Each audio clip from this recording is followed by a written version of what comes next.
दिल्ली शहर में दीपिका अपने माँ, बड़े भाई संदीप और अपनी भाभी सोनाली के साथ एक बड़े से बंगले में रहती थी। लेकिन उसको एक मोहित नाम के लड़के से प्यार हो चुका था, जो कि उसके साथ उसके कॉलेज में पढ़ाई करता था।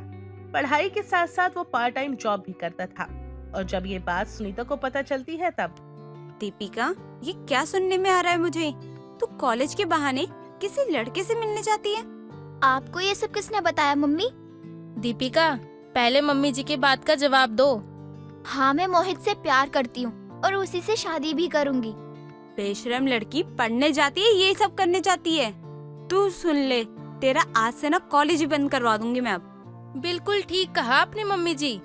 अब ना मैं दीपिका को ना घर से बाहर एक कदम नहीं रखने दूंगी, चाहे वो कितना भी बोले।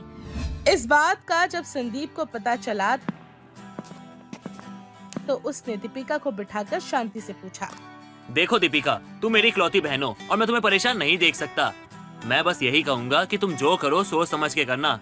मेरी चिंता ना करो भैया, मोहित बहुत समझदार, जिम्मेदार और पढ़ा लिखा लड़का है। वो मुझे अच्छी तरह से रखेगा। ठीक है, फिर एक काम करो, किसी दिन मोहित को बुला लो और मिलवा दो मुझसे। मैं भी जरा बात करके देखूं तुम्हारी पसंद है कैसी। उसके बाद सोचूंगा तुम्हारी शादी के बारे में। थैंक यू भैया, आप इस दुनिया के सबसे अच्छे भाई हो। लेकिन मोहित के लिए दीपिका का प्यार पागलपन का रूप ले चुका था, इसलिए मजबूरन संदीप ने शादी के लिए हाँ बोल दिया। संदीप, कान खोल के मेरी बात सुन ले। मैं इससे तो इसका रिश्ता होने ही नहीं दूंगी। अरे मैं अपनी बेटी को, इकलौती बेटी को ऐसे अरे गहरे को दे दूंगी क्या? माँ जी, इस लड़ाई में ना मैं आपके साथ हूँ।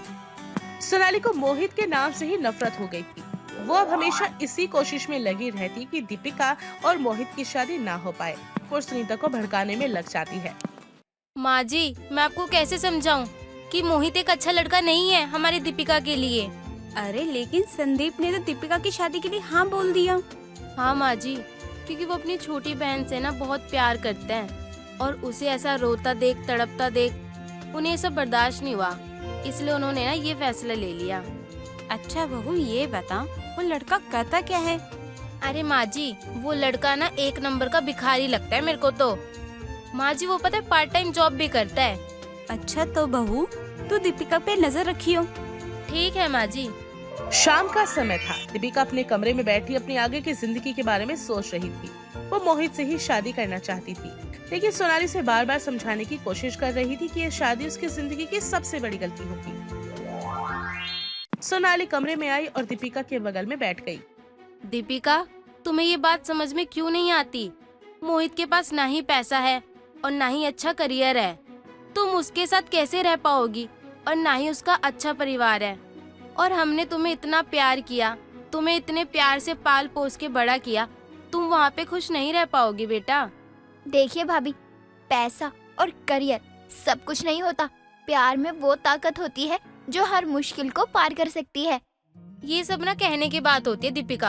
असल जिंदगी में ना पैसे बहुत मायने रखते हैं। अगर तुम मोहित से शादी करोगी तो एक दिन बहुत पछताओगी, देख लेना। दीपिका को ये बात थोड़ी सी समझ में आने लगी थी, लेकिन फिर भी वो अपनी जिद पर अड़ी हुई थी। शायद आप सही कह रही हो भाभी, लेकिन मैं जानती हूँ मैं मोहित के बिना अपनी जिंदगी के बारे में सोच भी नहीं सकती।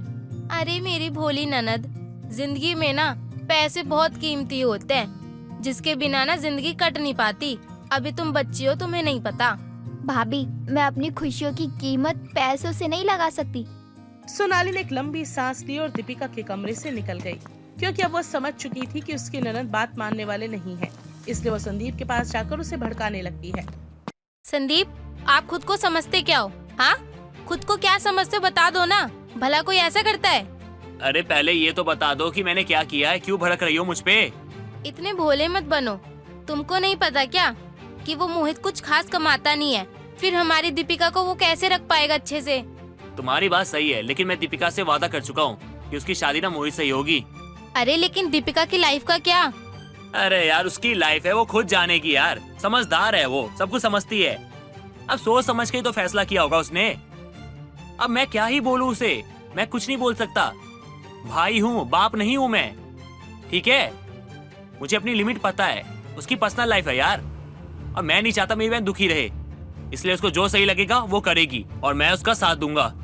संदीप अपने कमरे से बाहर चला गया। सोनाली के कुछ भी समझ में नहीं आ रहा था कि वो क्या करे। इधर दीपिका और मोहित की बात चल रही थी। कुछ दिनों बाद मोहित दीपिका के घर आता है। मोहित और दीपिका गेस्ट रूम में बैठकर बात कर रहे होते हैं।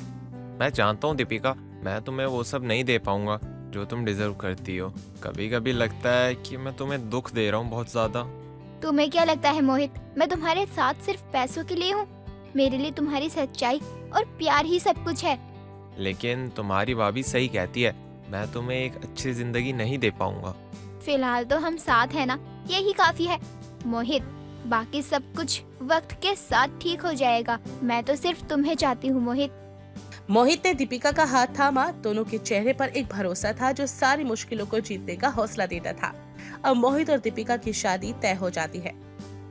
देख बहू, घर में ना बहुत सारे काम है, इसलिए ना तू दीपिका के साथ शॉपिंग के लिए चली जा और उसे शॉपिंग करवा दियो। जी माँ जी। सोनाली दीपिका को खरीदारी करवाने के लिए मार्केट में ले गई, जहां महंगे ज्वेलरी स्टोर्स के सामने दोनों खड़ी थी। सोनाली ने दीपिका की तरफ देखा जो अपनी पसंदीदा अंगूठी देख रही थी। अगर तुमने मेरी बात मानी होती ना, तो ये अंगूठी ना आज तुम्हारी होती। आप कहना क्या चाहती हो भाभी? और ये अंगूठी ना मोहित अपनी जिंदगी में तुम्हें कभी नहीं दिला पाएगा। सोच लो। भाभी, आपका दिमाग खराब है क्या? आप मुझे यहाँ शॉपिंग कराने लाई हो या जलील करने? सोनाली दीपिका का ये गुस्सा देखकर डर जाती है, इसलिए उसे शांत करने की कोशिश करती है। अरे दीपिका, इसमें गुस्सा करने की क्या जरूरत है? भाभी, क्या ये सारी चीजें खुश रहने की गारंटी दे सकती है? बिल्कुल दे सकती है। एक औरत को इसके अलावा और क्या ही चाहिए।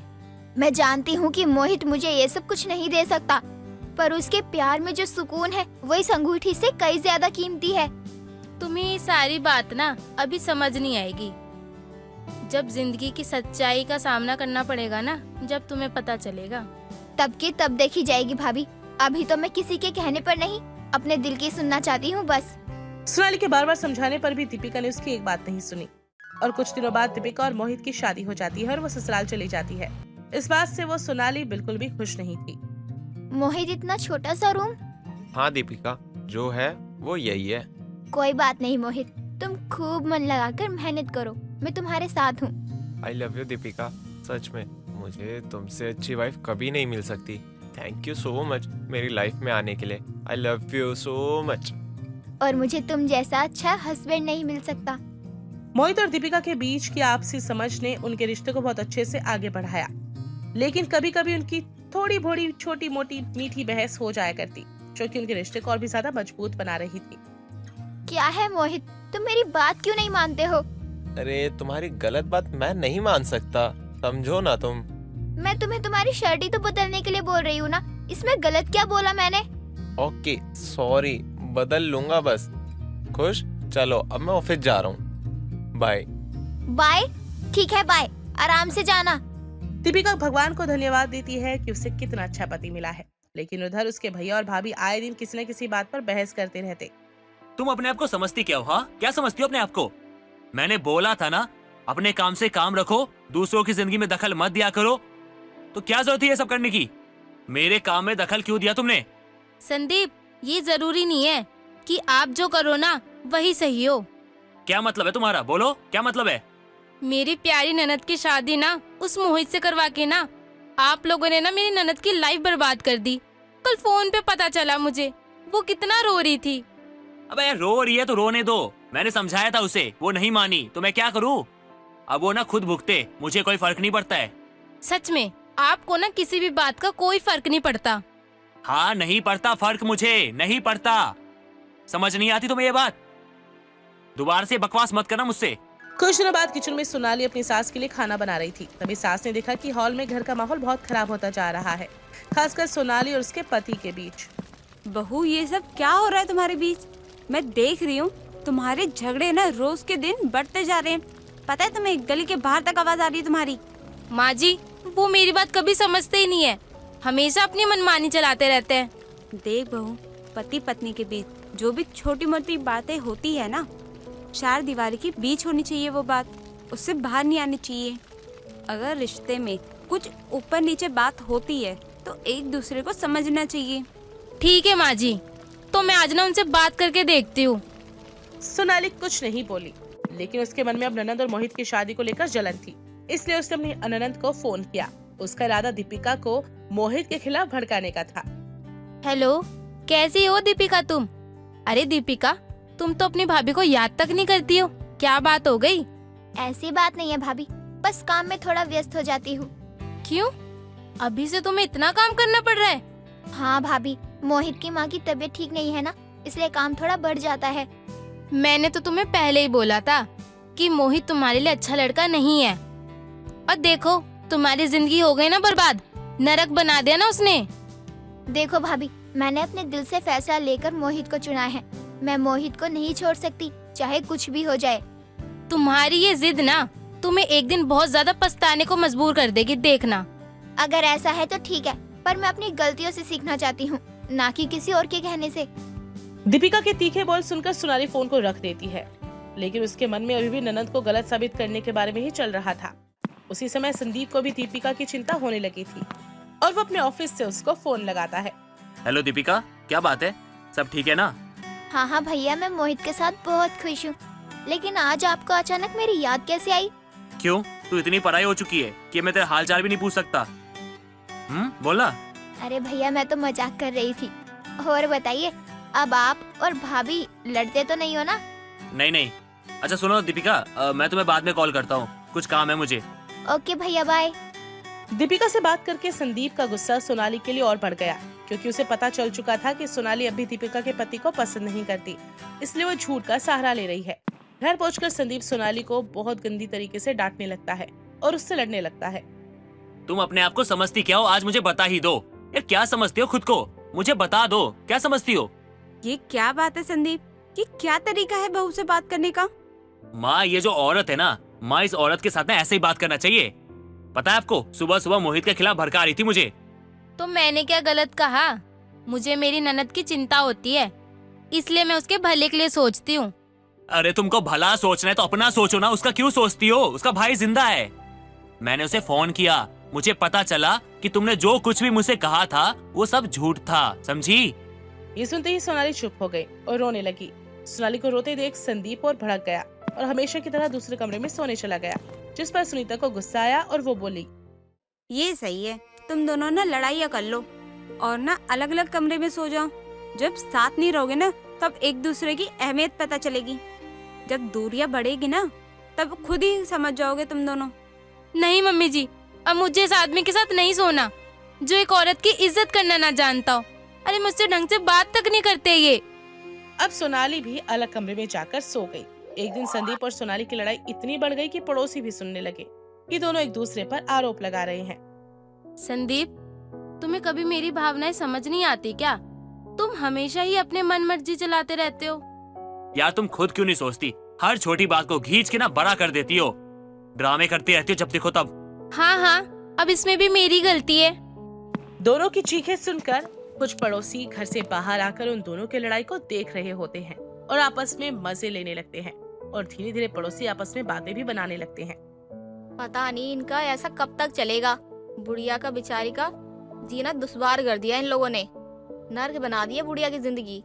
सही कह रही हो बहन, ये रोज कुत्ते बिल्ली की तरह लड़ते रहते हैं और कभी इनकी लड़ाई खत्म ही नहीं होती है। अरे इनकी लड़ाई कभी खत्म ही नहीं होगी, देख लियो तू। अरे ये तो अच्छा है, हम सबका मनोरंजन हो जाता है फ्री में। सोनाली और उसका पति अलग कमरे में सो रहे थे और दोनों की लड़ाई अब तक सुलझ नहीं पाई थी और दोनों बहुत ज्यादा बेचैन थे। क्यों हमेशा हमारा झगड़ा इतना बढ़ जाता है कि सॉरी तक बोल नहीं पाते? शायद हमें एक दूसरे को लेके ना समझने की कोशिश करनी चाहिए, क्योंकि मुझे लगता है बहुत देर हो चुकी है और मेरे और संदीप का रिश्ता ना दिन पे दिन खराब होता जा रहा है। तो इसको सुधारने के लिए ना हमें एक दूसरे से बातचीत करनी होगी, लेकिन अब तो लगता ही नहीं है कि कुछ हो भी पाएगा। पता नहीं कब सुलझेगा ये रिश्ता। सुनीता को अपने घर में बहू बेटे के अलग अलग कमरों में सोना बिल्कुल पसंद नहीं आता। उधर पड़ोसियों के ताने से वो बहुत दुखी थी। उसे कुछ भी समझ में नहीं आता। वो तो दीपिका और मोहित को घर बुलाने लगती है और उन दोनों से ही उनको समझाने के लिए कहती है। भैया, मैं ये क्या सुन रही हूँ? आप लोगों की शादी को इतना समय हो गया है, आज तक आप लोग एक दूसरे को समझ नहीं पाए।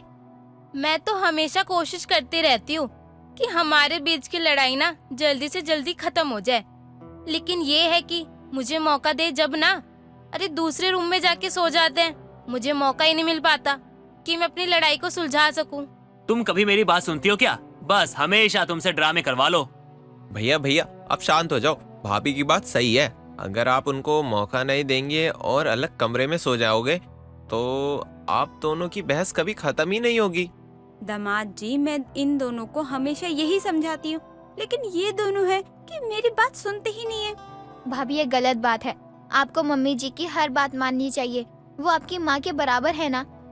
सॉरी मम्मी जी, मैं ना आपकी सारी बात मानूंगी आज से। और आज से मैं वादा करती हूँ कि मेरी वजह से ना घर में कोई भी लड़ाई झगड़ा नहीं होगा। ये हुई ना बात भाभी। सॉरी दीपिका, मैं बहुत बुरी हूँ ना। मैंने तुम्हारी जिंदगी में आग लगाने की कोशिश की। मैं बहुत बुरी हूँ दीपिका, मुझे माफ कर दो। अरे भाभी, आप ऐसे मुझसे माफी मत मांगिए, मुझे अच्छा नहीं लग रहा। नहीं दीपिका, सिर्फ मैं ही वो इंसान थी जिसने ना तुम्हारी और मोहित की शादी को ना करवाने के लिए मैंने क्या कुछ नहीं करा। मैं बहुत बुरी हूँ दीपिका, और मैंने हमेशा से ही तुमको मोहित के खिलाफ भड़काने की कितनी कोशिश की है। संदीप अब सोनाली को ऐसे सबके सामने गिड़गिड़ाता हुआ देखता है और माफी मांगते हुए देखता है तो उसे बहुत खराब लगता है। इसलिए वो भी सबके सामने सोनाली से माफी मांगने लगता है। Sonali, I am so sorry. शायद मैं भी तुम्हें कभी समझने की कोशिश नहीं कर पाया और तुम्हें हमेशा उल्टा सीधा कहता रहा, लेकिन अब से मैं कोशिश करूंगा कि मैं तुम्हारी बात सुनूं और समझूं। मुझे माफ कर दो। मैं भी आपकी ना हर बात मानूंगी। लोग कर लो बात। मुझे अगर पहले पता होता मैं मोहित और दीपिका को पहले ही बुला लेती। फालतू में पड़ोसियों का मजाक बन गए हम लोग। सुनीता की बात सुनकर सभी लोग हंस पड़ते हैं और इसके बाद सभी ने एक साथ बैठकर डिनर भी किया। मोहित और दीपिका खुशी के साथ अपने घर चले गए। सुनीता बहुत खुश थी कि उसकी बेटी बहुत समझदार हो गई है और मोहित जैसा समझदार लड़का उनका दामाद है। सोनाली को भी समझ में आ गया था कि दीपिका मोहित से इतना प्यार क्यों करती है और उसे अपनी करने का पछतावा भी था। और इस तरह अब सभी पुरानी बातें भुलाकर अपनी जिंदगी में खुश रहने लगे थे। दोस्तों, अगर आपको ये कहानी पसंद आई तो इसे लाइक करें, शेयर करें और कमेंट करके बताएं कि कहानी में आपको सबसे अच्छा क्या लगा।